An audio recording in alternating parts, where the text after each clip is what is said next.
These are some of nature's most unusual geological formations.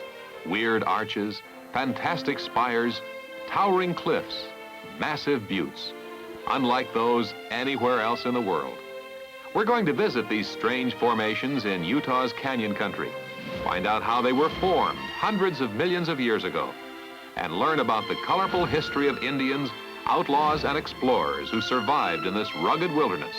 Today, when Discovery takes a first-hand look at nature's strangest monuments.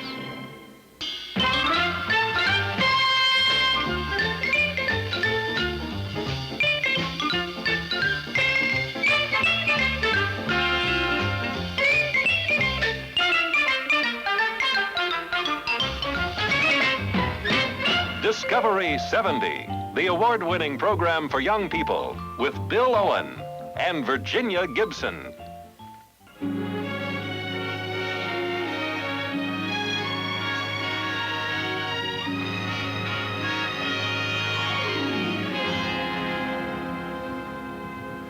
Hi, and welcome to Discovery.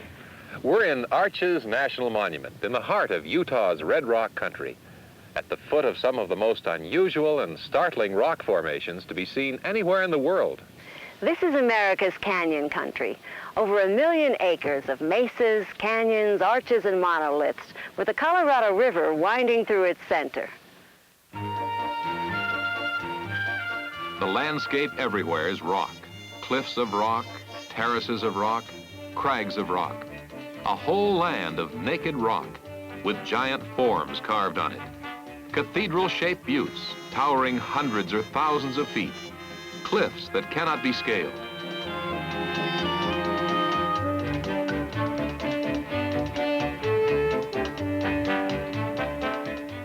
And canyon walls that shrink the river into insignificance.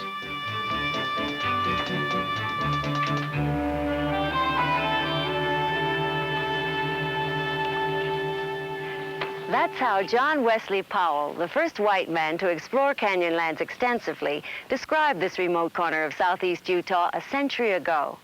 100 years later, nothing has changed. Today, the guides through Canyonlands and Arches country are the rangers of the National Park Service, such as Naturalist William Taylor. Long ago, a man who wanted a life in the wilderness built this small log cabin.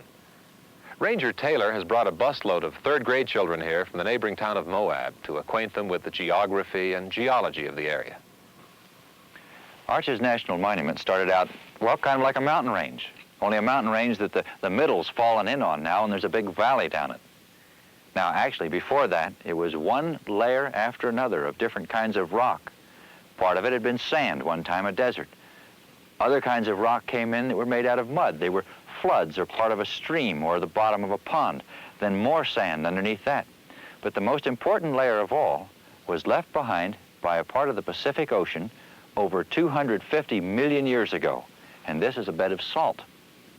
Well, salt is plastic, and when you pile 1 mile or 2 miles of stone or rock on top of it, all those tons and tons and tons of pressure pushing down squeeze it up in different places. And what happened here in Arches was that a great flat bed of these layers of rock kind of squeezed up in a long line. As you continue along through Arches country, you also see spectacular towers, sweeping coves, shapes resembling figures of men and animals, balanced rocks, and other weird forms. All the names of the formations in this area were given to match the fantastic shapes.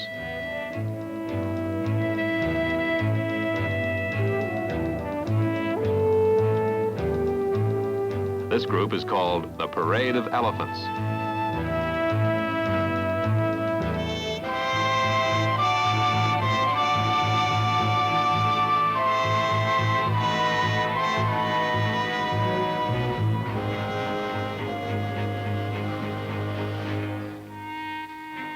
Devil's Garden.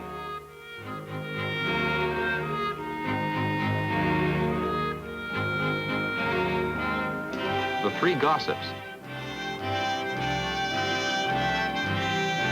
Here is Park Avenue, a corridor-like formation that reminded early visitors of a big city skyline.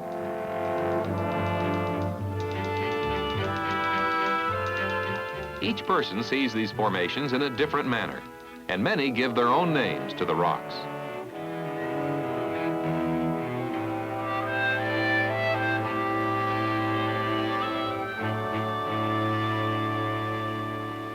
We're standing on the Dead Horse Point Overlook. The substance of this plateau is again sandstone. Sands of oceans, winds, floods, and ground-down mountains in layer after layer, each with its own past. It's upon this substance that the forces of nature have worked for about 70 million years to produce this remarkable landscape. This promontory is 6,000 feet above sea level. At 2,000 feet below us, the waters of the Colorado River make their way from the Continental Divide in Colorado to the Gulf of California, a distance of 1,400 miles. The name Dead Horse Point, like many of the names around here, evokes a colorful history of Indians, miners, cowboys, and bandits who once lived in canyon country. This area was named after the hot-blooded Mustangs that ran wild by the thousands before the turn of the century. Dead Horse Point was a natural corral. Due to the peculiar terrain, which offered no escape except through the narrow entranceway, the cowboys of the plain used this spot to rope and break the Mustangs and to drive them to the markets to the east. An eagle or mountain goat can move easily through this wilderness, but the human visitor who wants to take a closer look at some of these strange monuments will have to leave his car for travel on foot, horseback, or jeep. But Jenny, perhaps the most exciting way to see this magnificent country is from the air. We'll see how well nature designed Dead Horse Point to help the cowboy in his work. And we'll see one of the world's largest man-made lakes and nature's largest bridge. And we'll do that in just a minute.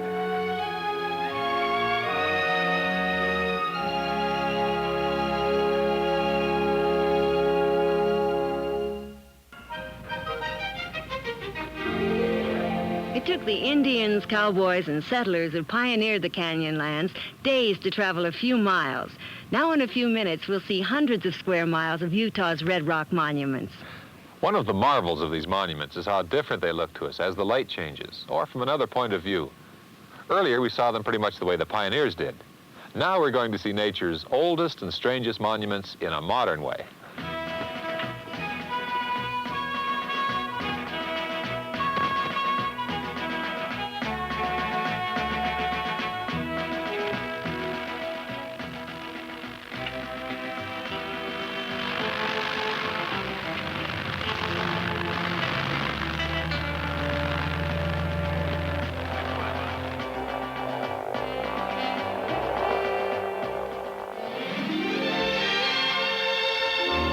The mystery and fantasy of canyon country is best revealed from this bird's eye view.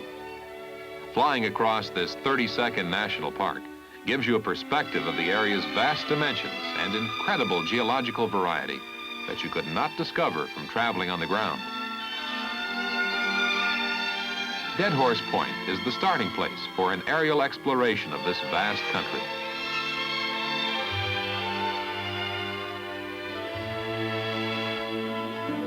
Heading westward, you soon reach Chesler Park, a landscape that from above must be as surprising and unreal as the first glimpse of the moon's surface.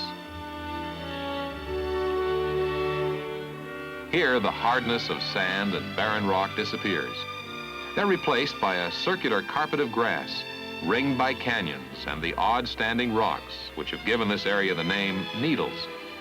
Here, massive red sandstone has been worn into a fantasy of pillars, spires, and steeples, some as tall as 30-story buildings. Some do indeed resemble needles, while others look like huge mushrooms, and still others like totem poles or the upthrust fingers of ancient giants. Major Powell named this area Spirit Land, and the spirits of ancient men still seem to linger here. 7 centuries ago, cliff-dwelling Indians inhabited the canyons just east of the Needles. At the eastern boundary of the park, you come to the maze. Little known and seldom entered, this is an intricate network of narrow ravines cut into red sandstone.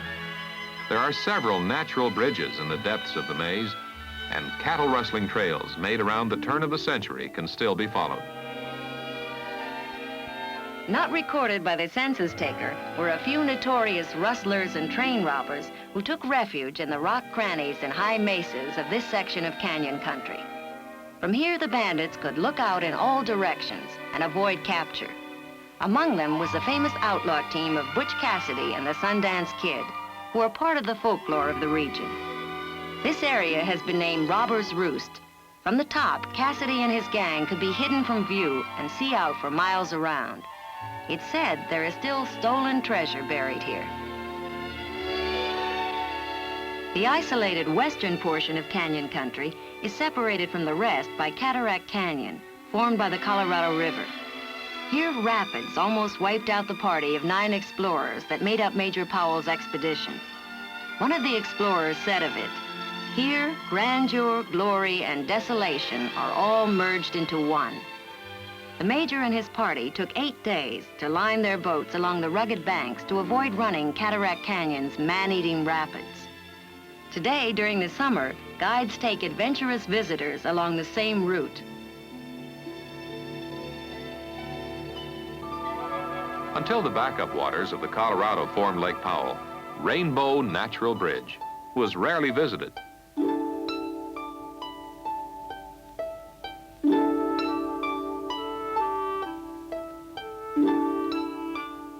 Today, it's a famous national monument. The colorful, symmetrical Rainbow Bridge is greater in size than any other known natural bridge. With a 278-foot span, the bridge gracefully arches to a height of 309 feet, enough to straddle the Capitol in Washington, D.C. Thicker at the top than a 3-story building, it's wide enough at 33 feet to accommodate the average highway. The coloring becomes brilliant in the afternoon sun, possibly the basis for the Indian legend that the arch is a rainbow changed to stone. But while Rainbow Bridge inspired the legends of ancient Indian tribes, to the Mormon pioneers of the last century, its awesome surrounding country was a reality to deal with, a rugged landscape that had to be crossed. From here, it seems the Mormons achieved the impossible when they took their families, livestock, and wagons up and over these sheer canyon walls. Along the side of San Juan Hill, named for the river beside it, we can still see part of the Mormon Trail. Throughout canyon country, we discover reminders of the courage, strength, and tenacity of those who settled this beautiful but demanding land. In April of 1880, 250 Mormon pioneers looking for better farming lands to the south of earlier Mormon settlements took 3 days to struggle up that trail. 80 wagons and hundreds of animals were driven and dragged along a trail we might find difficult to walk on today. Within sight of the Mormon Trail, you can see the ruins of a trading post built in 1883. This is all that remains of a 4-room building standing alone in the wilderness. Within these walls, Indians would barter what they had taken from nature for what settlers could offer from their civilization. The Indians who live in canyon country are mostly Navajo. Just a few miles from here is the northern gateway into Navajo land, a valley of still more incredible buttes and rock formations called Monument Valley. Nestled among the massive monuments live Navajo families in their dirt-covered houses, or hogans. We'll visit Monument Valley, and we'll go inside a hogan to meet 3 generations of a Navajo family. We'll see them tending sheep, weaving prized Navajo rugs, and meeting some of the challenges of modern civilization. We'll do that in just a minute.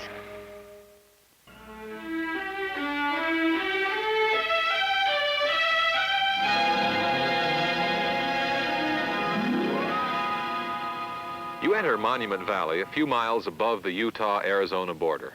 This panorama of buttes and pinnacles, scattered over hundreds of square miles of the stark valley floor, is visible from many miles away.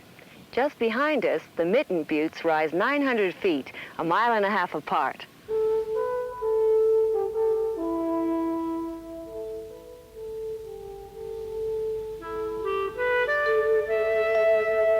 And to the north, huge monoliths tower over the valley, with names like Cathedral Rocks, Brigham's Tomb, Eagle Rock Mesa, Grey Whiskers, and Eye of the Sun.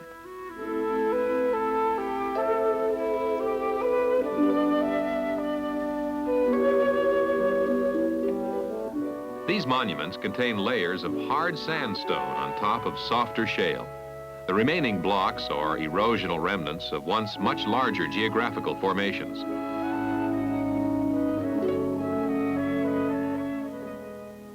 Around the monuments, there's little vegetation, chiefly desert pinyon and small juniper trees.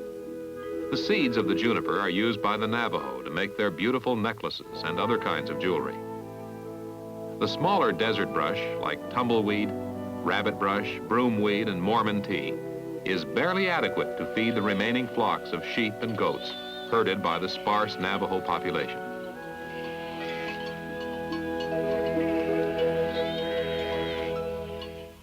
Nearby are some remarkably preserved cliff-dwelling houses of the Anasazi, dating back more than 1,000 years.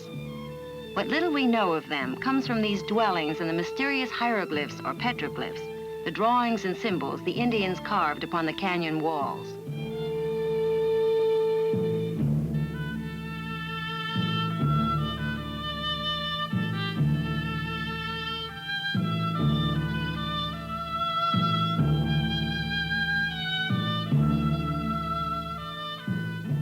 The Navajo today is the largest tribe in the United States, numbering about 120,000, and their reservation is about the size of West Virginia. The rugged, arid countryside has made living off the land difficult, and the days of total dependence on grazing and agriculture have passed. However, in Monument Valley's canyon recesses, or in the shadow of its mesas, there are still about a dozen Navajo families, tending sheep, weaving colorfully patterned rugs, and patiently receiving the summertime visitors who come here each year. One Navajo family that still lives here are the Jacksons, whose dirt-covered hogans and plain-frame summer shelters stand in contrast to the cars and pickup trucks that Mr. Jackson uses in construction work off the reservation. His brother tends the family flock of sheep and goats as it makes its way to the upper reaches of the valley.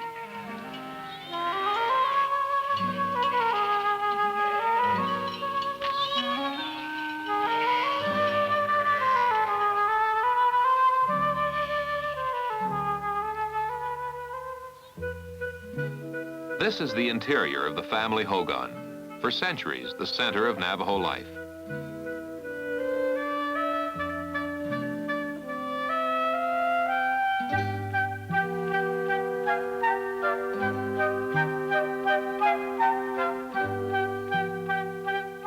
It's a snug, thick-walled dwelling made of earth and logs, with a smoke hole in the center, and an entrance facing out onto the most imposing monuments in the valley.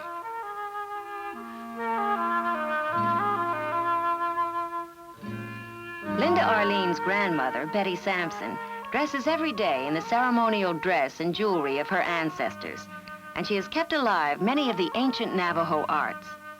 Although the Navajo have been weavers of rugs only since 1900, their work is prized around the world for its beautiful and original designs and its striking use of colors. Each rug is unique. Mrs. Jackson, like every other weaver, develops her design and chooses her colors as she goes along. Mrs. Jackson is handing down her precious skills to her granddaughter. She performs all the necessary tasks herself, from shearing the wool through carding and dyeing it before starting to weave. Nearly all the Navajo skills, which also include pottery, basket and jewelry making, handed down hundreds and in some cases thousands of years, almost died out at the beginning of the century, as factory goods replaced homemade wares in everyday use. But traders, recognizing the rare and unusual workmanship and craft involved, encouraged a revival of native arts, and today they flourish in Monument Valley.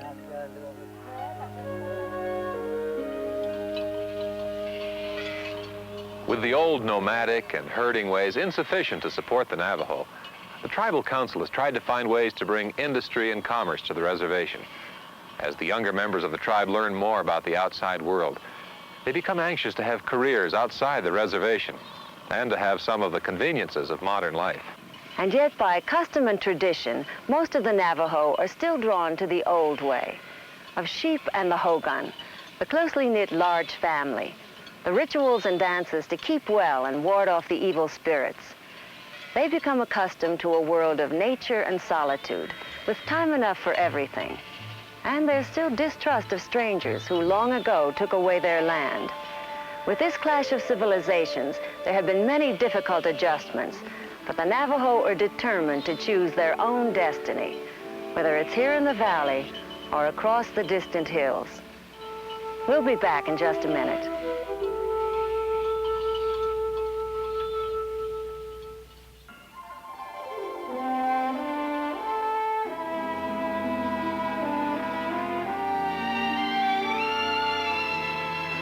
We hope you've enjoyed today's program about nature's strangest monuments. If you'd like to find out more about the land and the people of this region, then ask your librarian for any of these books. Utah by Alan Carpenter, Dancing Cloud by Marion Conrad Buff, and this book, Along Sandy Trails by Anne Nolan Clark. Be sure to be with us next week for another exciting adventure as Discovery continues to discover the world. Bye-bye. Bye.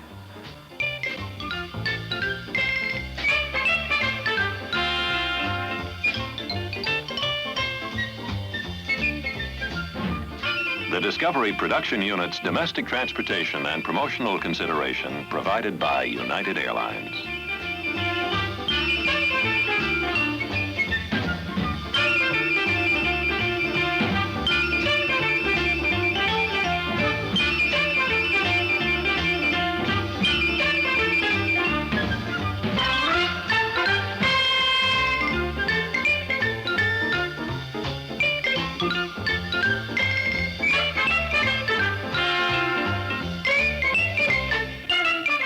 This has been a Jules Power production in association with ABC News.